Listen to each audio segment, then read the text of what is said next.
Hi friends, ಎಲ್ಲರೂ ಹೇಗಿದ್ದೀರಾ? ನಾನು ನಿಮ್ಮ ಜಯಲಕ್ಷ್ಮಿ ಉಮೇಶ್. ಇವತ್ತಿನ ರೆಸಿಪಿ ವೆಜ್ ಫ್ರೈಡ್ ರೈಸ್. ಯಾವುದೇ ಟೇಸ್ಟಿಂಗ್ ಪೌಡರ್ ಬಳಸದೆ ಹಾಗೂ ಸಾಸ್ಗಳನ್ನು ಸಹ ಬಳಸದೆ ಮನೆಯಲ್ಲೇ ಈಸಿಯಾಗಿ ಕುಕ್ಕಾಗಿ ಯಾವ ರೀತಿ ಮಾಡ್ಕೊಳ್ಳೋದು ನೋಡೋಣ ಬನ್ನಿ. ಮೊದಲಿಗೆ ಬಾಣಲಿ ಇಟ್ಟು 3 ಟೇಬಲ್ ಸ್ಪೂನ್ ಎಣ್ಣೆಯನ್ನು ಹಾಕಿ ಎಣ್ಣೆ ಬಿಸಿಯಾದ ನಂತರ ಈರುಳ್ಳಿಯನ್ನು ಸೇರಿಸಿ ಈರುಳ್ಳಿ ಅರ್ಧ ಬೇಯಿಸ್ಕೋಬೇಕು ಸ್ನೇಹಿತರೆ, ಆಗಲೇ ಫ್ರೈಡ್ ರೈಸ್ ಚೆನ್ನಾಗಿರುತ್ತೆ. ನೀವು ಇಲ್ಲಿ ಬೇಕಿದ್ದರೆ ಕ್ಯಾಪ್ಸಿಕಮ್ಮನ್ನು ಸಹ ಸೇರಿಸ್ಕೋಬೋದು, ನಾನು ಹಾಕಿಲ್ಲ ಕ್ಯಾಪ್ಸಿಕಮ್ನ. ನಂತರ ಈರುಳ್ಳಿ ಅರ್ಧ ಬೆಂದಾದ ನಂತರ ಇಲ್ಲಿ ನಾವು ಹೆಚ್ಚಿದಂಥ ತರಕಾರಿಯನ್ನು ಸಹ ಸೇರಿಸ್ಕೊಂಡು ಇಲ್ಲಿ ನೀವು ಕ್ಯಾಬೇಜನ್ನು ಸಹ ಸೇರಿಸ್ಕೋಬೋದು ಸ್ನೇಹಿತರೆ, ನಿಮ್ಗೆ ಇಷ್ಟ ಆದರೆ. ನಮ್ಗೆ ಇಷ್ಟ ಇಲ್ಲ, ನಾನು ಕ್ಯಾಬೇಜನ್ನು ಅದಕ್ಕೆ ಹಾಕಿಲ್ಲ. ನೀವು ತರಕಾರಿಯನ್ನು ಸಹ ಅರ್ಧ ಬೇಯಿಸ್ಕೋಬೇಕು, ಆಗ ಫ್ರೈಡ್ ರೈಸ್ ರುಚಿಯಾಗಿರುತ್ತೆ. ಇಲ್ಲಿ ಈಗ 1 ಟೇಬಲ್ ಸ್ಪೂನ್ ಶುಂಠಿ ಬೆಳ್ಳುಳ್ಳಿ ಪೇಸ್ಟ್ ಹಾಗೂ 1 ಟೇಬಲ್ ಸ್ಪೂನ್ ಗ್ರೀನ್ ಚಟ್ನಿ ಹಾಗೂ ಅರ್ಧ ಟೇಬಲ್ ಸ್ಪೂನ್ ಕಾಳು ಮೆಣಸಿನ ಪುಡಿ, ಅರ್ಧ ಟೇಬಲ್ ಸ್ಪೂನ್ ಅಚ್ಚ ಖಾರದ ಪುಡಿ ಹಾಗೂ ಅರ್ಧ ಟೇಬಲ್ ಸ್ಪೂನ್ ರುಚಿಗೆ ತಕ್ಕಷ್ಟು ಉಪ್ಪು.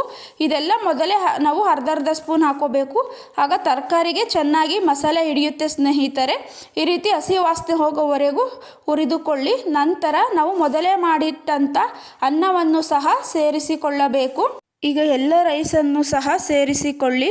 ಈಗ ರೈಸಿನ ಮೇಲೆ ಅರ್ಧ ಸ್ಪೂನ್ ಕಾಳು ಮೆಣಸಿನ ಪುಡಿ, ಅರ್ಧ ಸ್ಪೂನ್ ಅಚ್ಚ ಖಾರದ ಪುಡಿ ಹಾಗೂ ನೀವು ರುಚಿ ನೋಡಿಕೊಂಡು ಉಪ್ಪನ್ನು ಸಹ ಸೇರಿಸಿಕೊಳ್ಳಿ.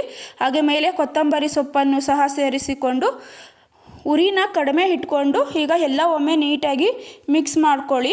ಈ ರೀತಿ ಒಮ್ಮೆ ನೀಟಾಗಿ ಎಲ್ಲ ಮಿಕ್ಸ್ ಆದಮೇಲೆ ನೋಡಿ, ಈಗ ಫ್ರೈಡ್ ರೈಸ್ ರೆಡಿಯಾಗಿದೆ. ನಾನು ತೋರಿಸಿದಂಥ ಅಳತೆಯಲ್ಲಿ ಮಾಡಿದರೆ ನೀವು 4 ರಿಂದ 5 ಜನ ಆರಾಮಾಗಿ ಊಟ ಮಾಡ್ಬೋದು. ನೋಡಿ ಸ್ನೇಹಿತರೆ, ನೀವು ಒಮ್ಮೆ ಟ್ರೈ ಮಾಡಿ ಈ ಫ್ರೈಡ್ ರೈಸ್ನ. ಯಾವುದೇ ಟೇಸ್ಟಿಂಗ್ ಪೌಡರ್ ಬಳಸಿಲ್ಲ, ಯಾವುದೇ ಸಾಸನ್ನು ಸಹ ಬಳಸಿಲ್ಲ. ನೀವು ಒಮ್ಮೆ ಟ್ರೈ ಮಾಡಿ ಕಮೆಂಟ್ ಬಾಕ್ಸಲ್ಲಿ ಟೇಸ್ಟ್ ಹೇಗಿದೆ ಎಂದು ತಿಳಿಸಿ. ನಿಮಗೆ ಈ ರೆಸಿಪಿ ಇಷ್ಟವಾದರೆ ಪ್ಲೀಸ್ ಲೈಕ್ ಮಾಡಿ, ಶೇರ್ ಮಾಡಿ, ಹಾಗೆ ಸಬ್ಸ್ಕ್ರೈಬ್ ಆಗಿ ಬೆಲ್ ಐಕನ್ನ ಕ್ಲಿಕ್ ಮಾಡಿ. ನಿಮಗೆ ಗ್ರೀನ್ ಚಟ್ನಿ ರೆಸಿಪಿ ಬೇಕಿದ್ದರೆ ಕಮೆಂಟ್ ಬಾಕ್ಸಿನಲ್ಲಿ ತಿಳಿಸಿ. Thank you for watching my video.